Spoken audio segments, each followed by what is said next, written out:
I was at the hospital, sitting in the waiting area, when a nurse suddenly grabbed my arm. Her grip was firm, her eyes urgent. She whispered, "Don't let them take you inside." My whole body froze. Confused, I asked her why, and she leaned closer, lowering her voice even more. "They're not real doctors." Before I could react, the door in front of us opened, and two men in white coats stepped out. Before I continue, make sure you subscribe to my channel for more stories like this, and comment below where you're watching from. My name is Clara Hayes. I'm 27 years old, and I work as a school teacher. That night, I was at the hospital because I had fainted earlier in the day while teaching. My mom, Mary, insisted on bringing me in to be safe, and my older brother James came along too, trying to keep the mood light. I wasn't too worried. I kept telling myself it was just stress or not eating enough, but I could see the worry on my mom's face every time she looked at me. The waiting area felt ordinary. Bright lights, the smell of disinfectant, the soft sound of shoes squeaking on the tile floors. Nurses moved quickly down the halls. Doctors passed by with clipboards, and patients sat quietly in chairs, some holding cups of water or blankets. Everything about the place told me I was safe. I sat between my mom and James, trying to convince them I was fine. James even joked, "Maybe you just wanted an excuse to skip grading homework." I smiled at his teasing, grateful for his effort to calm me. My mom shook her head and replied, "This isn't funny. She could have hit her head." Their back and forth made me roll my eyes, but deep down, I knew they were right to worry. After a short wait, a nurse came over and asked me to come with her for some routine checks. I stood slowly, holding onto my bag, and that's when another nurse, someone I hadn't noticed before, stepped up quickly. She pulled my arm toward her and leaned close enough that only I could hear. Her voice was sharp, but quiet. "Don't go with them. Don't let them take you inside." I blinked at her, confused, and whispered back, "What do you mean?" Her eyes darted toward the door, then back to me. "They're not real doctors," she said, her voice tight with urgency. I didn't understand what was happening. My mom and James looked at me, confused by my hesitation. And just then, the door in front of us opened, and two men in white coats stepped out, ready to lead me inside. The nurse's warning echoed in my head, over and over. "They're not real doctors." I sat frozen, unsure if I had heard her correctly. My mom's hand pressed against my arm, urging me to stand up, and James tilted his head toward the door. "Come on, Clara. Let's just get this over with," he said lightly. But I caught the faint crease of concern between his eyebrows. The two men in white coats stepped forward. At first glance, they looked the part. Clean uniforms, professional shoes, clipboards in hand. But the longer I stared, the more something felt off. One man avoided eye contact completely, his gaze darting around the room instead. The other gripped his clipboard so tightly that his knuckles were white. And then I realized neither of them wore ID badges. Every nurse and doctor I had seen that night had badges clipped clearly to their coats. These two didn't. I swallowed hard, my throat dry. My mom leaned close and whispered, "Clara, don't be difficult. They're just here to help." Her voice was firm, but trembling, as if she wanted to believe it herself. The nurse who had warned me, her name tag read Evelyn, stood a few feet away, her eyes locked on mine. She didn't speak again, but she gave a small, quick shake of her head, almost unnoticeable to anyone else. My heart pounded so loudly it drowned out the soft hospital noises around us. One of the men stepped closer, his voice calm and smooth. "Miss Hayes, we need to run some scans. Nothing serious, just routine." He reached out as if to guide me toward the door, but every instinct in me screamed to pull back. James caught the movement too. He raised an eyebrow and asked, "Which department are you from?" His tone was casual, but there was a sharpness under it. The man gave a quick smile, too quick, and replied, "Diagnostics." That was it. No details, no room number, no explanation. The answer made my skin crawl. I shook my head slightly and whispered to James, "Something's wrong. That nurse said they're not real doctors." His expression shifted instantly. His joking demeanor vanished, and his eyes hardened with focus. "What did she say?" he asked quietly. "She said not to go," I replied, barely able to get the words out. James straightened and stepped between me and the men. "Can we see some identification? My sister isn't going anywhere without that." The taller man's polite mask slipped just a little. "Sir, this isn't necessary. She needs medical attention. Please don't interfere." His tone was still calm, but there was an edge now, a trace of impatience. The air in the waiting room grew tense. My mom shifted nervously in her seat, whispering, "James, don't make trouble." She looked torn, wanting to trust the authority of men in lab coats, but also seeing the unease in her children's eyes. Evelyn took a step forward, her voice steady. "She's not cleared for transfer. Sit back down." Her words were louder this time, loud enough for people in the waiting room to notice. Heads turned. Patients looked up. A quiet murmur started to spread. The men exchanged a glance. It was quick, but I caught it. A flash of irritation, maybe even anger. One of them reached out and touched my arm, more forceful this time. Miss Hayes, please cooperate. It will be easier this way. That touch made my entire body go cold.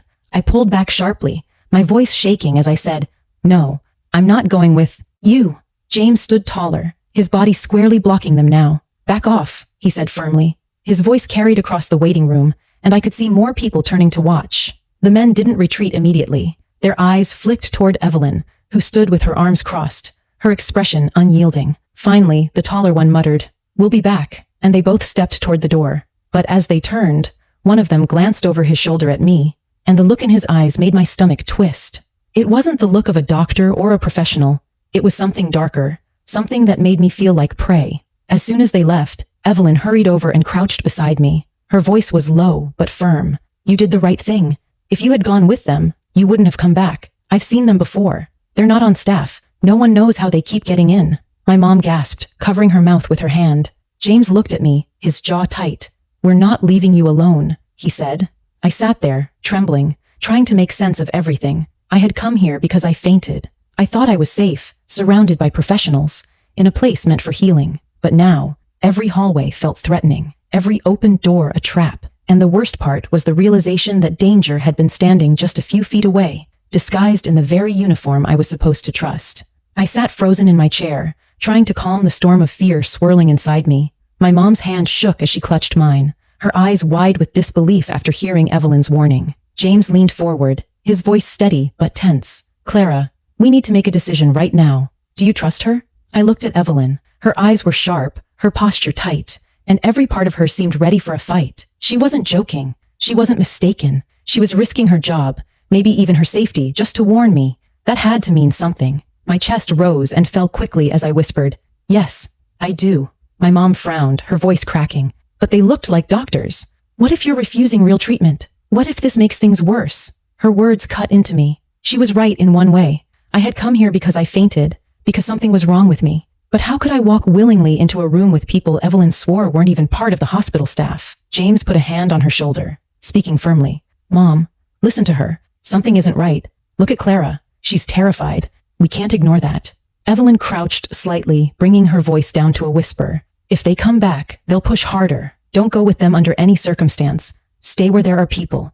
Don't let them isolate you." Her words lit a fire in me. The fear didn't disappear, but it shifted into something else. Determination. I realized I couldn't just sit there, waiting for those men to come back. I had to decide how I was going to handle this. Either I went along and pretended everything was fine, or I stood my ground, even if it made me look paranoid. I took a shaky breath and said quietly, "I'm not leaving this waiting room. Not until I see a real doctor, one with identification and paperwork. If they try to move me again, I'll scream if I have to." My voice wavered at first, but with every word it grew stronger. Evelyn nodded, her expression softening with relief. "Good. That's exactly what you should do." My mom squeezed my hand, still torn, but I saw her eyes glisten as she whispered, "All right, I trust you." That was all I needed. The decision changed everything. Instead of sitting passively, hoping nothing would happen, I had drawn a line. And once I did, James took on the role of protector. He moved his chair closer to mine, sitting between me and the door, his jaw tight with resolve. "If anyone touches her again, they'll regret it," he muttered under his breath. Evelyn left for a moment, promising to bring back someone from administration who could confirm who was supposed to be on duty. Every second she was gone felt like an eternity. My heart jumped at every sound of footsteps in the hall, terrified that the men would reappear. Finally, the door opened again. For a moment, my whole body tensed, but it was Evelyn. She had another nurse with her, an older man with graying hair and a badge clipped clearly to his chest. "This is Head Nurse Daniels," she said. "He knows the staff on duty tonight." Daniels greeted us with a calm, reassuring voice and asked us to describe the two men. When James explained that neither wore identification, Daniels' face hardened. "Then they weren't staff. Everyone on shift tonight has a badge, and we account for every single one. Whoever they were, they had no right to approach you." Hearing that confirmed what Evelyn had said, but it also sent a new wave of fear through me. If they weren't real doctors, then what were they doing there? And what would have happened if I had followed them? Evelyn leaned close again, her tone urgent. "They might come back, but now you're prepared. Don't let your guard down. I'll be close by." I nodded, feeling a strange mix of fear and courage. I had made my choice, and now I had to be ready for whatever came next. The waiting room didn't feel safe anymore. The walls seemed too thin, The lights too harsh, the doors too open, but at least I wasn't helpless. I had people beside me, my brother, my mom, and a nurse brave enough to step forward. As I sat there, gripping James's arm and waiting for the next move, one thought kept repeating in my head.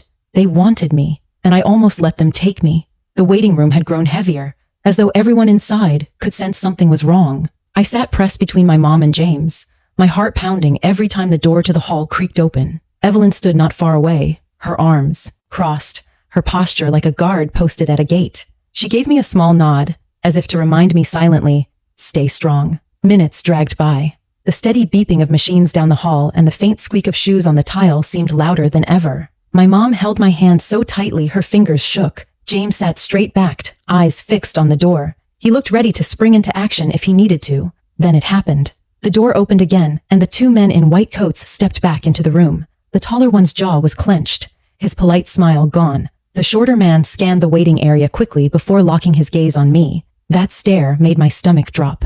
It wasn't the look of a doctor about to care for a patient. It was the look of someone trying to claim what didn't belong to them. Miss Hayes, the taller man said, his voice firmer now, we need to take you in. Your tests are overdue. He stepped forward, ignoring Evelyn and the other patients watching. James was on his feet in an instant, his tone sharp. She's not going anywhere with you. Show us your ID, right now. The man's eyes flicked to James, hard and cold. This is hospital business. Don't interfere. Evelyn moved closer, her voice rising. They're not authorized. Security. Her words cut through the waiting room like a siren. Several patients gasped. One woman whispered to her husband, they don't have badges. The tension snapped. The shorter man lunged forward, grabbing for my arm. My mom screamed and pulled me back, and James shoved himself between us, shoving the man hard enough that he staggered a step. Chairs screeched against the tile as people jumped to their feet, shouting in shock. Let go of her, James yelled, his voice louder than I had ever heard it. The taller man tried to grab me too, his fingers brushing against my sleeve, but Evelyn was faster. She yanked me back by the shoulder and shoved the man aside, her voice ringing out again.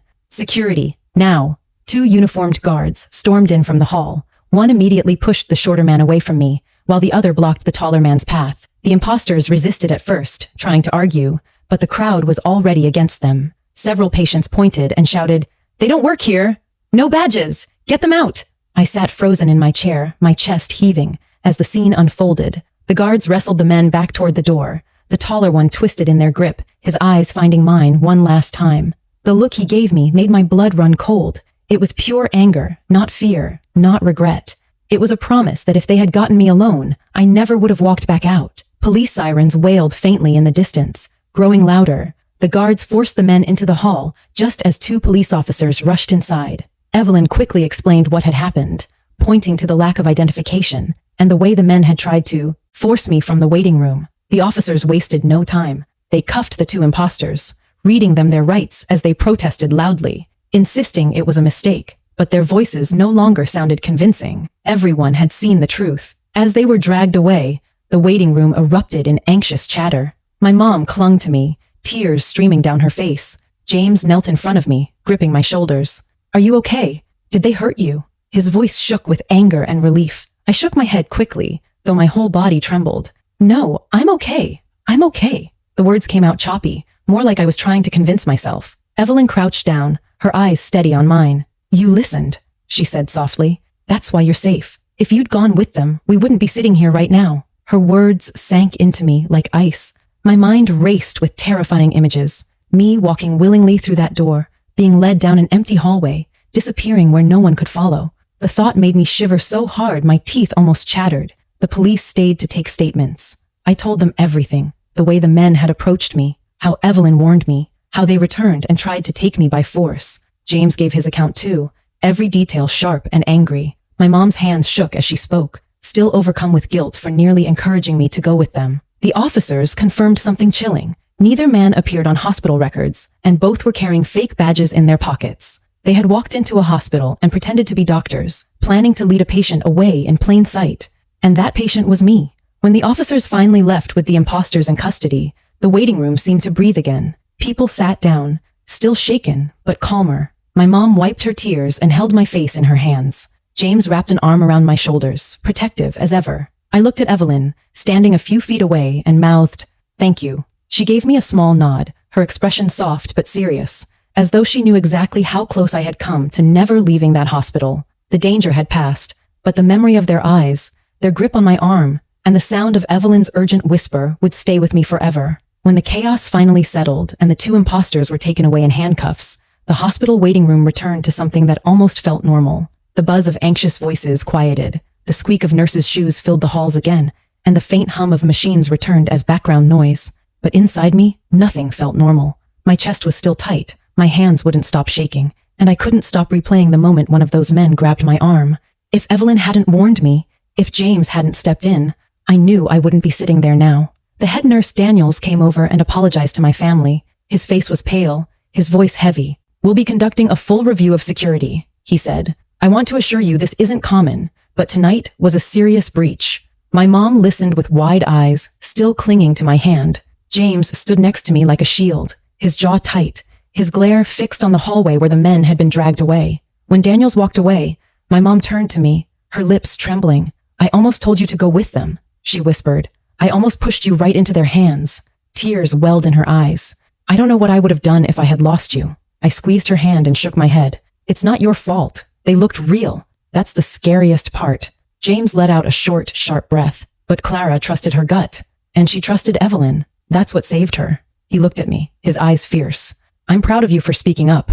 Most people wouldn't have." Those words stuck with me. For so long, I had been the type of person who avoided conflict, who didn't want to seem difficult, who trusted authority without question. But that night, I learned that survival sometimes depends on saying no, even if everyone around you doesn't understand why. Eventually, a real doctor with proper identification came to check me over. He confirmed what I had suspected all along. I was fine. Just stress, exhaustion, and not enough food or water. A simple fainting spell. It should have been the most ordinary reason to visit a hospital. Instead, it turned into the most terrifying night of my life. When we finally left, the cold night air hit my face like a wave. I breathed deeply, trying to shake off the lingering fear. The city outside was alive with car horns, headlights, and people walking home from late dinners. To everyone else, it was just another night. But to me, every detail felt sharper, heavier, more real. I was grateful just to be standing there, walking out with my family, instead of vanishing behind a closed hospital door. At home later, none of us could sleep. My mom made tea, her hands still shaking as she set the cups on the table. James paced the living room, muttering about how hospitals needed better security, about how close I had come to being taken. I sat on the couch with a blanket wrapped around me, the receipt from earlier crumpled in my pocket. I pulled it out and stared at Evelyn's quick scrawl, "Don't let them take you inside." It looked so simple, just a handful of words on paper, but it carried the weight of my life. I folded it carefully and tucked it into my journal. I knew I would keep it forever, a reminder of how fragile safety really is. In the days that followed, I couldn't shake the unease. Every time I walked into a building, I scanned for exits. Every time I saw someone in uniform, I looked for a badge. Trust didn't come as easily anymore, but mixed with the fear was something else. A stronger instinct to protect myself, to ask questions, to never let the fear of looking paranoid silence me again. My mom became more protective too. She called me 3 times a day just to check in. James made me promise to always share my location when I went anywhere alone. At first, I felt smothered, but eventually, I realized it was just love. They had almost lost me, and now they needed the reassurance that I was safe. Most of all, I couldn't stop thinking about Evelyn. Her courage in speaking up had changed everything. She could have stayed quiet. She could have looked away, but she didn't. She chose to act, and because of that, I was alive and home with my family. That night taught me a lesson I will never forget. Danger doesn't always come in obvious forms. Sometimes it hides in plain sight, dressed in the clothes of safety and authority. And in those moments, your survival depends on 2 things: listening to your instincts and paying attention to the people brave enough to warn you. Now, whenever I pass a hospital or see a nurse, I think of Evelyn. I think of the calm in her eyes, the urgency in her voice, and the way she refused to back down. She saved me by reminding me of something simple but powerful. You don't owe blind trust to anyone. I survived that night, not just because of her warning, but because I finally listened to my own fear and chose to act. And that choice is the reason I'm here to tell you this story now. Before you go, make sure to subscribe to my channel for more stories like this, and tell me in the comments where you're watching from.